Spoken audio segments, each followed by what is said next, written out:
UFC The Breakdown, where we basically just talk about the latest event that occurred. That would have been UFC 66. Now we're going to start down here at the bottom with Alves, who apparently was fighting a terrorist here in the USA. And this guy, he was a real butt fire, this terrorist-looking character. And due to Alves being on steroids, or let's say muscle enhancements, whatever he was caught on, right? Positive, tested positive. You can go to SureDog.com and check that your damn selves. And he was caught right after the fight, so I would presume that he was actually on steroids when he did fight that terrorist-looking fella. Now, we got your Levin versus McDonald, and really, I was going for that Levin character with his little stupid mohawk going on that was fluorescent fucking red. And you know what I think is that this guy's a fluke. But really, is he that great of a fighter to keep around? He talked a lot of damn smack on that damn show that he was on, and he said that he could knock out Schwick and he was the best and he had knocked him out. Well, you know what? I think Schwick would take Levin and make crap out of him if they ended up fighting now. And I think that should be a match that's set up at UFC 68, and that should be Levin's last chance. Now, McDonald, this guy's supposed to be a stepping stone. He is no fluke, and he is something to be reckoned with, I'll tell you. Dana White needs to open his eyes. He needs to stop trying to make these cans and stop trying to make these stepping stones for other fighters like Levin, because it's just making people like Levin look bad when they end up losing to this person. Alright, we got AA and we got Cruz, and basically what happens here, AA throws an illegal kick on the ground. I did not know that if you were down yourself that you weren't allowed to kick, although it is kind of common sense with the no knees and all that.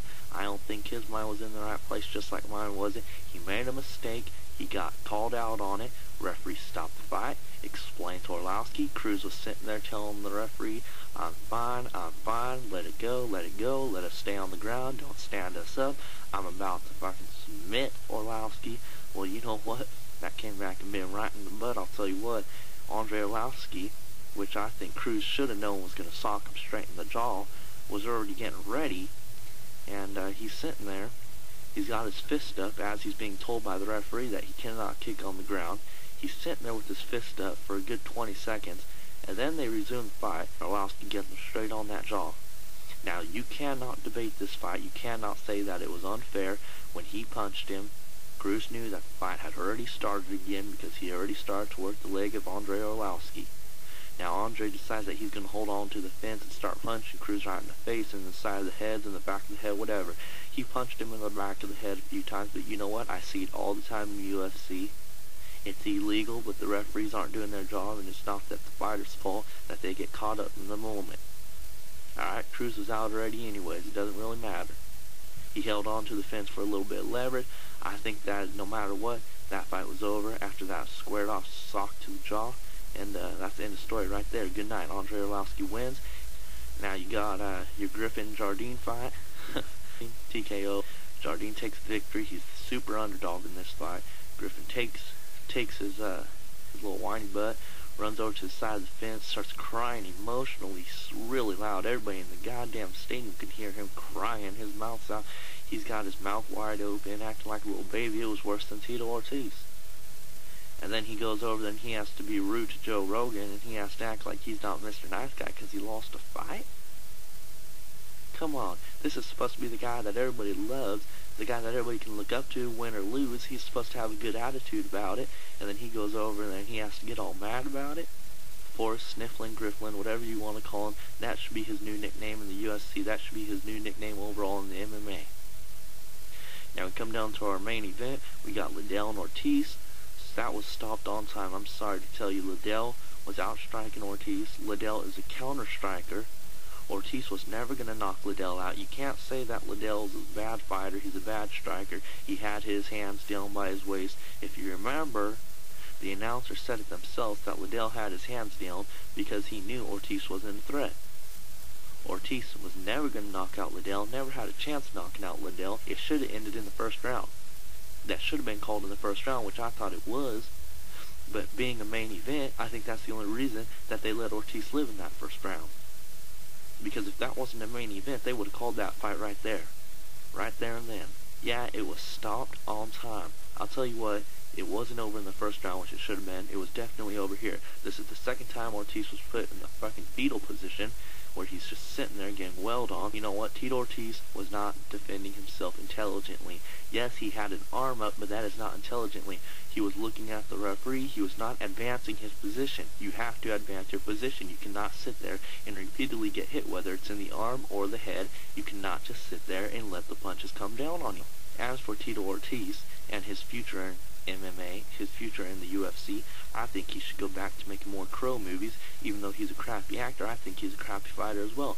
They try to say that he won his last 5 fights. Who did he fight in his last 5 fights? He dodged Liddell as long as he can, and obviously you can see why. Because he's afraid. He's always been afraid. He tried to say they were friends. He tried to say that they were buddies. They were broke back together.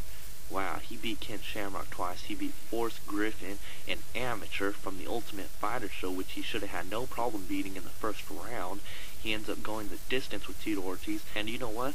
That was even scored by Eddie Bravo himself, that it should have went to Forrest Griffin, which I agree with that decision, and I think that the UFC set it up to where Tito Ortiz will win that fight, just so he could get his title shot with Chuck Liddell.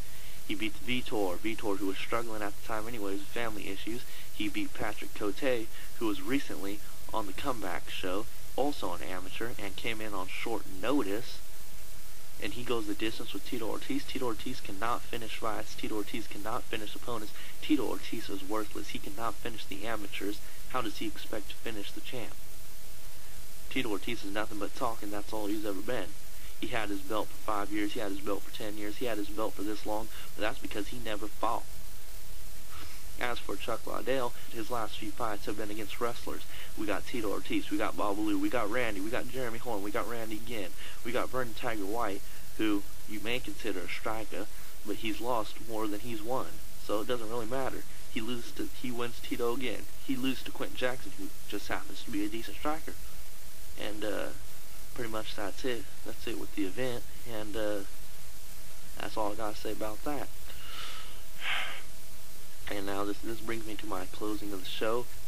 As for all these little Sherdog posters, I got a little thing for you guys. This is going to be a list of all the people that I hate on the Sherdog forums, because they are either immature, they are trolls, they lack in intelligence, they are just plain stupid, they make the dumbest posts ever, the dumbest threads ever. These are the people. Vector Vega. Man, what is that? Something retarded. Aussie MMA fan? In all caps? What is that, Aussie MMA fan? You don't see me putting American MMA fan. Then we got Mr. Berserker. We got the Douche Man, Douche69. Anybody who's got to put 69 in their SN must mean that they aren't getting 69 in real life. Dino Nut or some crap like that. DINALENUT. Who's that? Where's Waldo? Where's Waldo? I don't know. Where is he? Go buy a book and find out. You're an idiot. And then we got Grappling Dummy. And who's the one that starts that stupid post? I think it's that Donald Nut that starts that damn post. Choke out will be the cause of the first death in UFC. Huh. You must have been the one that started HIV/AIDS in America, aren't you, you damn faggot homosexual? And then we got Howitzer, HOWITZER. We got Blood Python, who's a huge homo. I think he's HIV positive as well. He's probably the one who started that HIV thing with Dino, and they probably started it together. You got Montaro. I'm sorry if I'm mispronouncing these, you guys. But you know what? They're really homosexual names anyways. They're really stupid names. And you guys are really stupid, which is why you're getting mentioned. And don't take it anything personal, but I don't like your SNs anyway, so there's no reason I should be saying them correctly. And lastly, we got Fraser Mac 18. You guys are all retarded, you guys are all stupid, lacking intelligence, everything that I already mentioned above. Vector Vega, I was kidding about you. I think you're a really great guy. I just added you in there to piss you off real quickly, but you make some pretty good posts and some intelligent posts, and you make those noobs look stupid each time. I like that. Vector Vega, I take you off that gay list and you got put on the good list.